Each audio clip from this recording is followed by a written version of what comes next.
집값이 폭등할 거라 그러는데 그거는 좀 안 맞습니다. 3년 전에는 황금알을 낳는 거위, 지금은 점점점 2년 전에 분양한 게 아직도 팔고 있습니다. 여기까지 말씀드릴게요. 네. 그 안에서 좀 저평가되어 있는 곳을 가감히 말씀드릴게요. 이것저것 보지 말고요. 알려드린 지가 한 8년 됐는데 어때요? 돈을 지금 좀 많이 수준? 버셨고. 자, 그리고 또 부동산과 뗄래야 뗄 수 없는 부분이 금리 같거든요. 아, 네. 네. 지금 얼마 전에 한은이 또 금리 동결을 발표를 했습니다.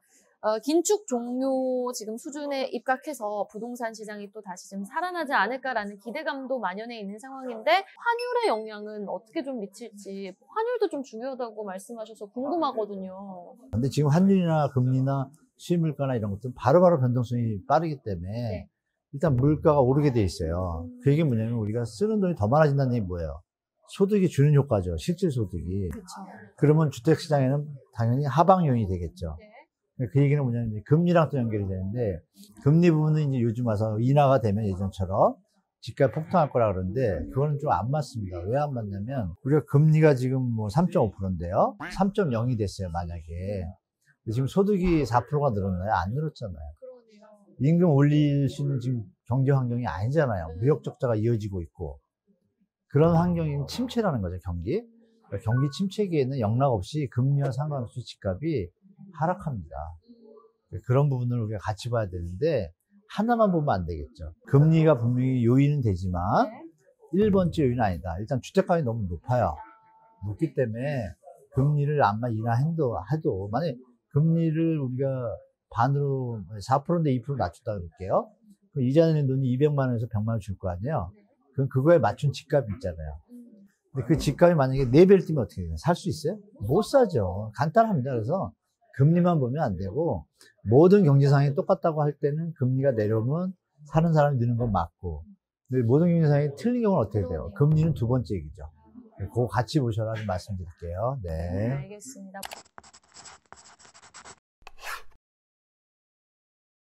저 같은 이제 부동산 초보 투자자들을 위해서 상품이 되게 다양하잖아요. 뭐 상가도 있을 거고, 오피스텔도 있을 거고, 뭐 그냥 택지도 있을 많죠? 거고. 네, 지역마다 물론 다르긴 하겠지만은 상품별로 투자 팁이 있다면은 어떤 팁이 있을까요? 뭐 요즘 보시면 뭐 조각 투자도 막 나오고 있잖아요. 맞아요. 뭐 나도 건물주가 될 수 있다. 여러 가지 많잖아요. 네네. 근데 핵심은 사이클입니다. 간단히 말씀드려서 쌀 때 주식도 똑같잖아요. 주식 하시면 아시지만 제일 잘하는 게 뭐죠? 쌀 때 사서 비쌀 때 팔아라. 네, 그것도 이제 무릎에 사서 어깨나 뭐 가슴에서 팔면 네. 천재라고 그러잖아요. 그쵸. 욕심을 줄이면 되는 거잖아요, 결론은. 그쵸. 근데 거기에 이제 기본은 뭐예요? 쌀 때와 비쌀 때는 사이클이라는 게 존재하잖아요. 네. 그게 계속 가잖아요. 무슨 여러 가지 뭐, 제가 주식은 다는 모르지만 뭐, 엘리어트 파동 이런 것이 우주와 자연의 신비의 법칙을 연구한 분들이 만든 거잖아요. 저는 네. 그렇게 알고 맞나요? 네. 그런 게 좀 맞잖아요. 여러분들도 아시잖아요. 자본주의가 뭐가 문제가 있는지 모르지만 자꾸 위기가 왔다가 호황이 왔다 이런 거나 이거 알잖아요. 그게 사이클인 거예요. 현재 우리가 살고 있는 시스템은 사이클이 존재하는 시장이구나. 과도하게 밥을 먹으면 배탈이 났다가 좀 쉬었다가 다시 먹고 또 맛있게 먹고 이게 이제 똑같은 것 같아요. 그러면 여러분 결론 났잖아요. 우리가 맛있는 걸 먹을 때 배가 막 팡팡할 때 먹으면 맛있나요? 아니죠. 배고플 때 아니죠. 먹어야죠. 음식으로 표현해서 죄송하지만 배고플 때 아주 소량씩 먹으면 너무 맛있잖아요. 그쵸. 소량이라는 건 뭐예요? 차근차근히. 몰빵 막 이런 거 말고. 제가 주식 몰빵 하다 좀 크게 당했는데, 여러분 몰빵은 안 좋고, 부동산도 마찬가지예요. 지금 말씀하신 것처럼 막 분위기 좋다 그래서 오피스텔 하나, 뭐 하나, 갭 투자가 막 되거든요. 전세가가 올라가면. 그런 거 동시에 했다가 갑자기 딱 스톱이 돼서 사이클이 묶이면 구제할 방법이 없어요. 그냥 파산이에요. 50억 자산가래도 갭 투자를 하시면 어떻게 돼요? 5억이나 10억 갖고도 50억 자산가가 돼요. 전세가나 이게 80%면 10%니까 10억 갖고 50억 자산가예요. 근데 그분이 갑자기 물려가지고 전세가를 1억씩 빼줘야 되면 어떻게 돼요? 10억을 마련해야 되는데 마련할 길이 없으면 경매죠. 그쵸. 파산이에요. 그러니까 욕심내시면 안 되고. 그러니까 사이클이 존재한다. 첫째. 그 사이클을 그러면 우리가 알거나 아니면 아는 사람들의 얘기를 귀담아서 그 저점일 때, 파도가 좀 가라앉을 때, 좀 조용할 때 배를 띄웠다가, 그죠? 파도가 막 치면 어떻게 해요? 배를 빨리 항구로 돌아야죠. 네. 그때 팔으란 얘기죠. 쉽게 말하면. 그럼 지금 어때요, 여러분? 파도가 많이 쳐요? 적게 쳐요? 많이 치잖아요.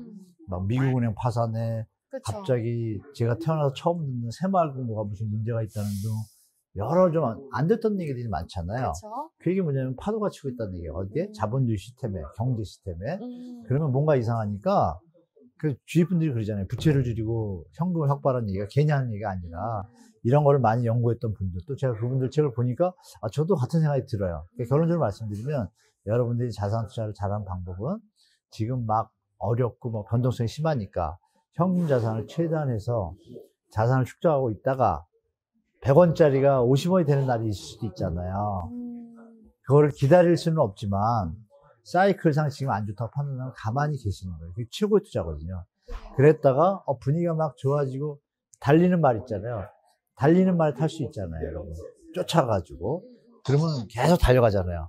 그러다가 또 파도 칠 것 같으면 또 내려오시면 되죠. 그러니까 그런 식으로 접근하시면 되고, 올 한 해는 특히 오피스텔 상업용 부동산은 절대 가시지 마시고, 좀 옆에 요새 오피스텔 대출 풀어줬는데요. 맞아요. 그거 무리해서 집 사지 마시고 절대 좀 기다렸다가 필요하신 분은 사시면 되고요. 뭐 한 1년 정도, 그러니까 연말까지는 기다렸다가요. 내년 봄에 딱 책상에서 살까 말까 정하셔도 되지 않습니다. 네. 네, 알겠습니다. 지금 파도가 너무 많이 쳐요. 네. 전반적으로 이제 큰 흐름을 파악을 하고 일단 투자를 안 하는 것도 투자의 방법이다. 현 시점에서는 어느 정도 좀 동향을 지켜볼 필요가 있다라면서 조금은 지금 시점은 조금 가만히 있을 때 보수적인 스탠스를 취할 때라고 말씀을 해주셨습니다. 어떤 부동산 상품이든지 간에요. 네, 맞습니다. 네. 이 얘기 드릴게요. 물류 참고 3년 전에요. 배팅한 사람들 지금 다 물려가지고요. 물렸다는 표현은 그렇고 손실이 나서요. 네. 가을 전에 뉴스 나올 겁니다. 이렇게 여러분들 물류 창고 PF 한번 쳐보세요. 그 뉴스 몇 개 보시면 제 말의 뜻을 이해하실 거예요.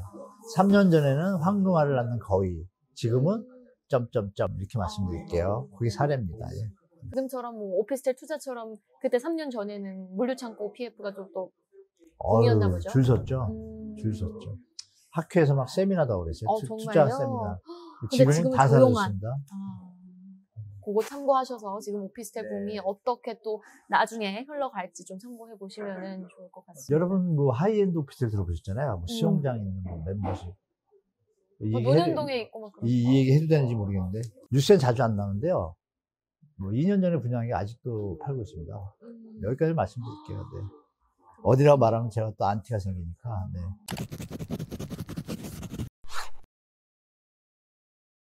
자, 그러면은 지금 물론 이제 조정기가 더 있다. 떨어질 때를 좀 더 기다리자라고 우리 교수님께서 말씀을 해주셨는데, 교수님이 보셨을 때 서울에 입각해서 가장 A권 이제 실거주지로는 지금 현 시점에서 네, A급은 여기다라고 하시는 데가 있다면은 어딜까요? 서울은 다 A급입니다, 사실. 거짓말이 아닙니다. 서울은 다 A급이다. 네, 전철이 몇 개예요? 그쵸. 너무 솔직히 너무 잘 다 됐어요. 역세권이라는데 간혹 멀다는 사람이 15분, 20분 걸으면 전철역이에요. 그죠? 네. 그러니까 뭐 정 멀면 마을버스 타면 5분이면 가잖아요. 네. 근데 뭐가 입지가 문제가 있어요? 입지가 좀 부족하다는 개념은 1시간 차 타고 가서 기차 타는 입장 이럴 땐 입지 개념이 나오는데 지금은 다 좋은데 물론 이제 개발이 덜 된 새로 지은 집과 이런 집 차이만 있지 제가 볼 때 서울은 입지상으로 다 뭐 괜찮습니다. 그러니까 하버드대 학생들이 다 똑똑하잖아요. 그런 수준이고 굳이 하버드대에서 1, 2등을 가린다 네, 그쵸. 라고 하면 이거죠. 저평가된데 집이 좋은 거 있잖아요. 그런데 그런 데는 제가 말하면 이게 또 문제가 되기 때문에 네네네. 그러니까 다 서울은 A급이지만 일단 A급이라고 그 보시면 안에서 돼요. 좀 저평가되어 있는 곳을 많이 있습니다. 많이 있고. 있으니 찾아보자. 네. 그리고 이제 빌라 같은 거가 서울에 40%가 빌라거든요. 빌라를 너무 소유시할 게 아니라 여러분 그 유엔 빌리지라고 있잖아요. 한남동에. 거기 가면 다 단독주택하고 빌라예요. 고급 빌라인데 그쵸? 거기다 막 100억, 50억 파이 돼요. 진짜 부자는 아파트에 안 살아요. 특이한 경우만 있지. 그래서 여러분들한테 드릴 말씀은 뭐냐면 빌라가 요즘 고급 빌라 많아요. 방배동 가보시면 엘리베이터 돼 있고 진짜 좋은 고급 빌라도 많아요. 관리비도 싸잖아요. 그러니까 이런 특수한 돈들도 많아요. 그래서 여러분들이 이런 생각도 가져보실만 해요. 젊은이들이 모이셔가지고 야, 빌라를 한 동을 사서 우리가 우리 취향에 맞게 옵티마이징 해가지고 그러면 그 집의 가치는 그 와중에 전철이 가깝다. 그럼 끝난 최고 얘기죠. 아닌가요? 네, 그런 데가 실제로 제가 전철역 근처 가보면요. 집이 옆에 하루는 많이 보여요. 근데 고기는 비싸고 바로 네. 앞이니까. 그 바로 뒤에 가면 조금 싸요. 어. 그런 건 이제 이렇게 계산해 보면 지을만 해요. 그걸 이제 사업하시는 분들 하시는 거고, 여러분한테 가감히 말씀드릴게요. 이것저것 보시지 말고요. 진짜 돈을 버는 게 쉽지 않잖아요. 그렇죠. 일요일마다, 매주 일요일마다 1년 동안. 근데 일요일 날 요새 공인중개사 여는 데도 많나요.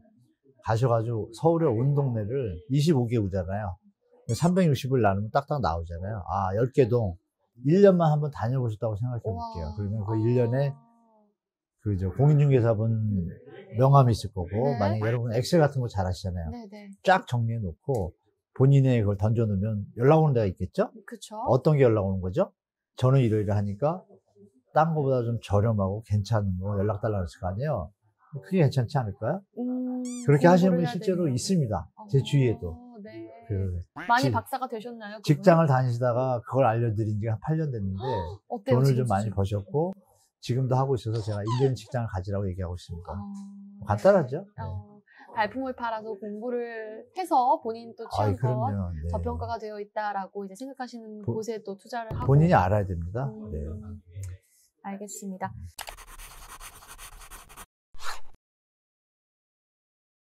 자, 그런데 정부가 이 정도의 정책을 푼다면은 더 조정이 나올 수 있다, 더 싼 가격이 나올 수 있다라고 생각을 한다, 우리가 가정을 해본다면 어떤 정부 정책이 있을까요?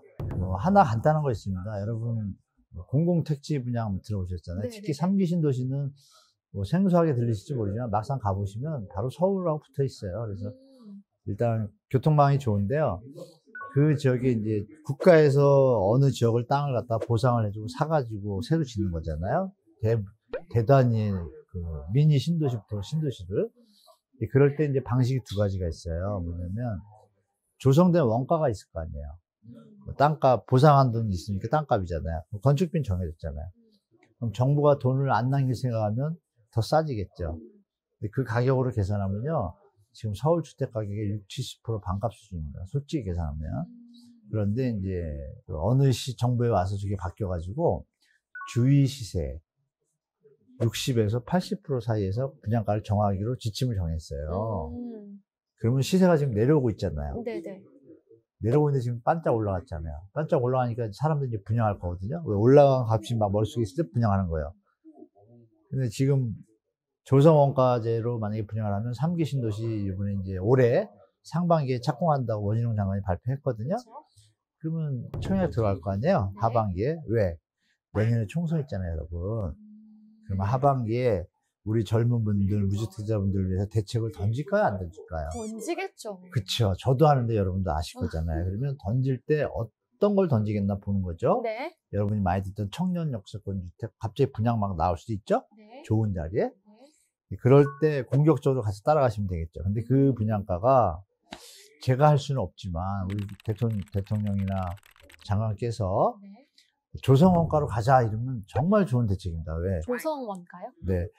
아까 제가 보상했다 그랬잖아요. 네. 그러면 막 그 지역을 보면 그린벨트도 있고 막 논밭도 있었잖아요.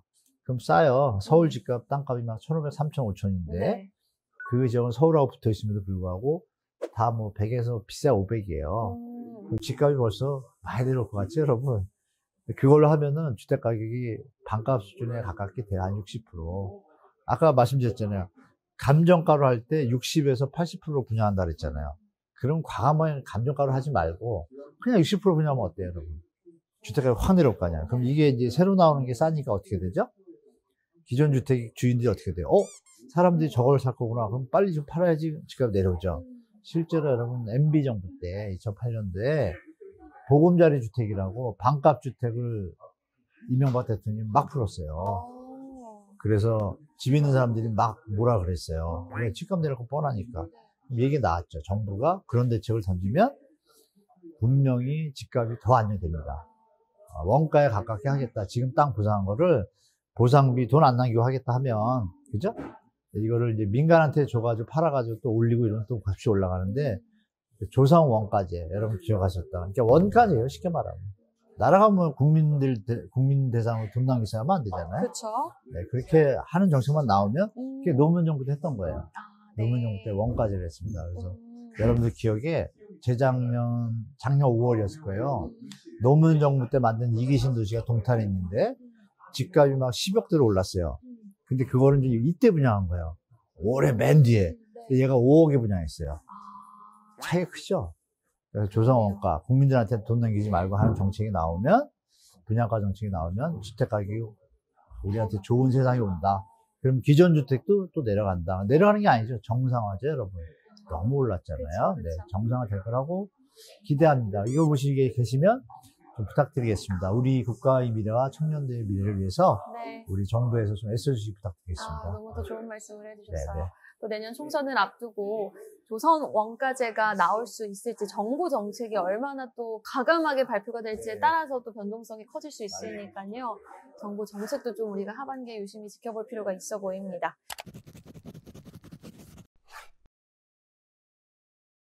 자, 그러면 또 역전세 대란에 대해서도 여쭤보고 싶어요. 네. 역전세 대란 전망은 어떻게 보시는지, 또 그 부분이 전반적인 부동산 시장에 미칠 영향, 하반기에 좀 어떻게 보세요? 하반기가 말씀 올렸던 것처럼 이제 추가 하락 조정이 생길 거라고 저는 예측하고 있는데, 하반기를 말씀드리기 전에 전국에 올해 입주 물량이 40만 채예요. 어마어마하죠. 그 40만 채가 나오는데 서울도 많아요. 특히 강남에 좀 몰려 있어요. 강남 4구에 입주 물량이. 그래서 서초 강남 지역이 좀 하방 압력이 강하게 들어올 거고요. 인천 같은 경우에는 입주 물량이 한 6, 7년치가 2년 만에 다 지금 쏟아져 나오고 있어요. 그래서 여러분들 혹시 아시는지 몰라도 강서구, 구로구, 인천하고 딱 붙은 데 있잖아요. 그 지역들이 집값이 힘을 못 쓰고 있어요. 인천에 막 입주 물량이라는 건 뭐예요? 새로 지어진 아파트인데 사람들이 너무 물건이 많으면 어떻게 싸진다 그랬잖아요. 싸지니까 경인고속도로 타면 20분이면 간단 말이야. 그러니까 이제 구로구 이쪽에 있던 분들이 전세가가 높을 때 아파트를 얻었다가 딱 돌아보니까 자기 돈 한 6, 7억 해가지고 20억 분, 30억 얻었는데 지금 20분만 가면 막 2억 5천밖에 안 하거든요. 그럼 돈이 남잖아요. 네. 그럼 여러분부터도 제가 가장이라도 내 한 번 불살라 이 4, 5억을 자산 관리를 해서 증식을 하겠다 이런 생각 들잖아요. 그쵸. 또 처자식은 완전하게 새로운 아파트에서 또 그런 데들은 또 돌봄센터가 잘 돼 있단 말이에요.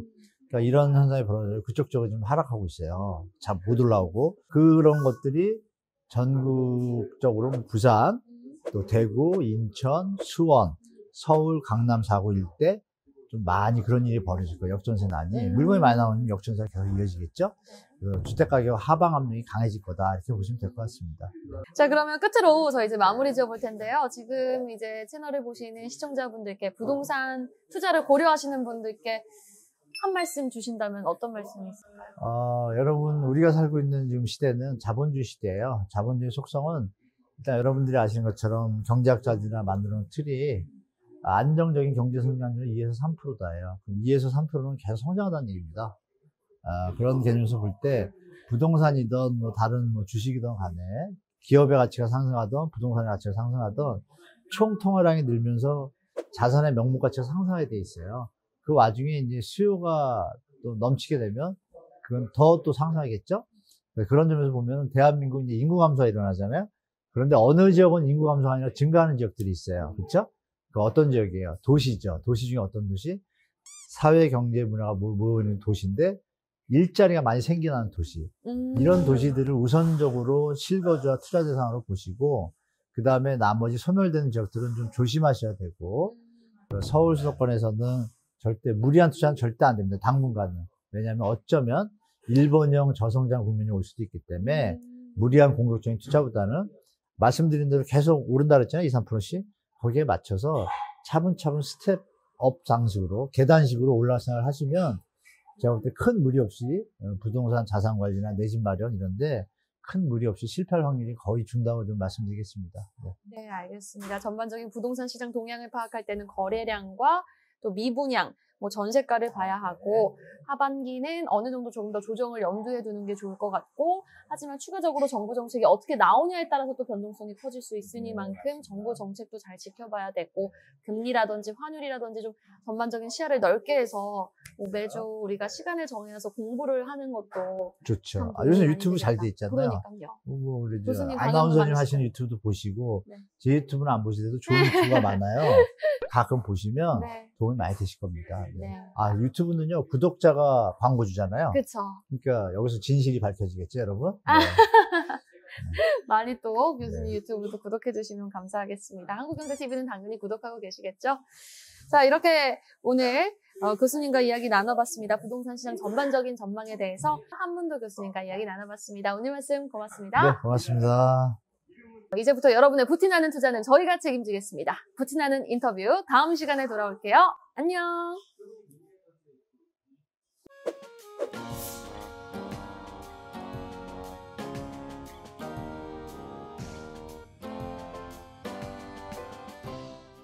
그런 것처럼 강남 사고가 가을에 당근이 요새 슬픈데요. 요새는 당근에서도 주택 거래가 한다고. 맞아요. 놀랬어요. 직방이랑 좀 연계돼 있어가지고 뭐 그런 물건들. 직방하고요. 네. 그럼 좀 저렴한 게 나오겠죠. 그쵸. 당근은 원래 개념이 좀 저렴한 저렴한 거니까. 개념이고 중고 상품을 네. 되팔고 하는 개념이다 보니까 좋네요. 네, 그런 당근도 좀 활용하면 좋겠네요. 네. 아까 올린 거 보셨죠? 네.